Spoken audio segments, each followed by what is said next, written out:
COINTELPRO stands for Counterintelligence Program, primarily run by the FBI as a covert action program against domestic dissidents.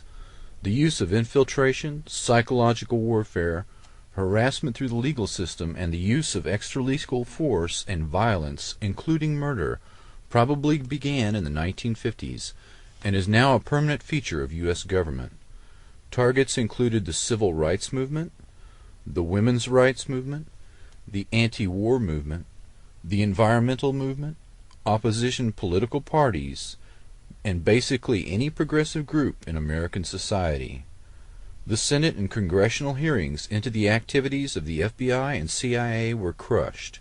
The Senate committee's report was edited by the agencies being investigated before its publication. The House committee's report, including an account of FBI and CIA obstruction of its inquiry, was suppressed altogether. Senator Church and Congressman Pike, the committee chairs, were both targeted in their re-election campaigns by the intelligence agencies and defeated, their careers destroyed. The Freedom of Information Act did open up access to FBI documents, and lawsuits forced the release of some COINTELPRO files to the media, but the most important files were withheld or destroyed, and former operatives report that the most heinous crimes were never committed to writing. William C. Sullivan, who ran the COINTELPRO program in the 1960s, was killed in a 1977 hunting accident shortly before giving testimony to a grand jury in 1977. The only two FBI officials who were ever prosecuted for COINTELPRO crimes were quickly pardoned by President Ford. There was an appearance of reform that was largely aimed at placating a weary public that had become disillusioned after Watergate.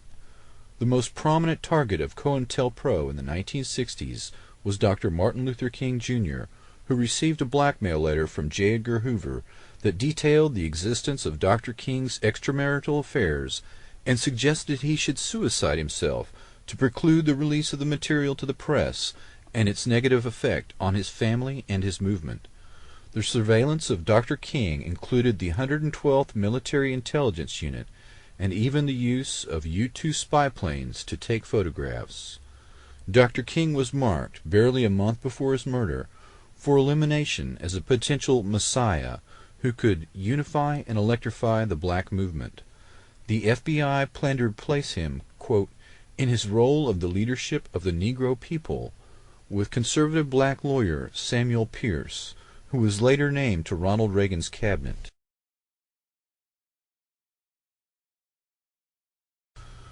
The theme of forced suicide is repeated on others targeted by COINTELPRO. Jean Seberg was an actress involved in civil rights. Her husband received a forged letter from the FBI detailing a fictitious affair she was supposedly having with a black activist. The actress was pregnant at the time and attempted suicide, had a miscarriage, and eventually did commit suicide. Forced suicide on a COINTELPRO target allows intelligence agencies deniability for the crime. In effect, it is the perfect crime. A total of 2,300 officially approved COINTEL actions were admitted to the Senate Intelligence Committee, but thousands more have since been revealed. Ultimately, FBI documents disclose 6 major programs. FBI operatives were directed to disrupt meetings of targeted groups, spread rumors, inflame disagreements over what people normally fight over, money, politics, race, gender, sex, and to exacerbate rivalries and jealousy, to lead activists into unnecessary danger, and to set them up for false prosecutions. False news stories, forged documents, and anonymous letters and phone calls, as well as pressure on landlords and their employers, make up just some of the strategies used against activists.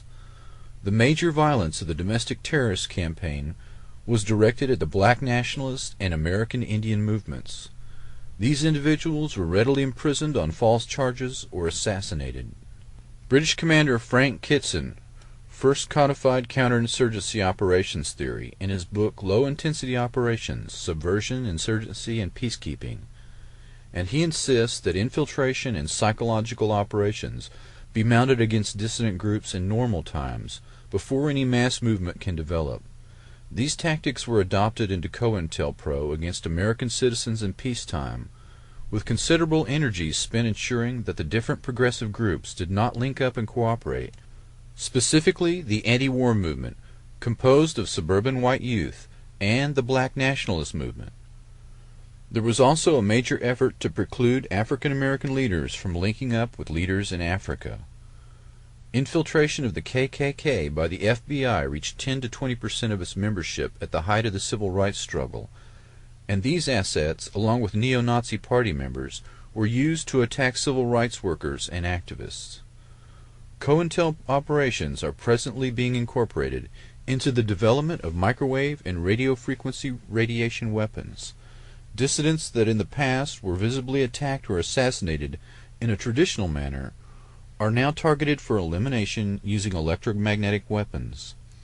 These internal dissidents are used as human guinea pigs and experimental subjects in terminal experiments that are designed to force a suicide, incarceration, or premature death due to the effects of ionizing and non-ionizing radiation.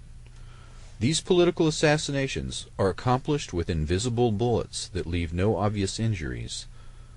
The driving of a target to suicide using microwave hearing as well as other techniques is perfectly deniable because these individuals are tormented invisibly, unable to seek help from the psychiatric community due to the symptoms of the attacks mimicking symptoms of schizophrenia that naturally affect several million Americans. Thus, the intelligence agencies have achieved perfect deniability for their crimes.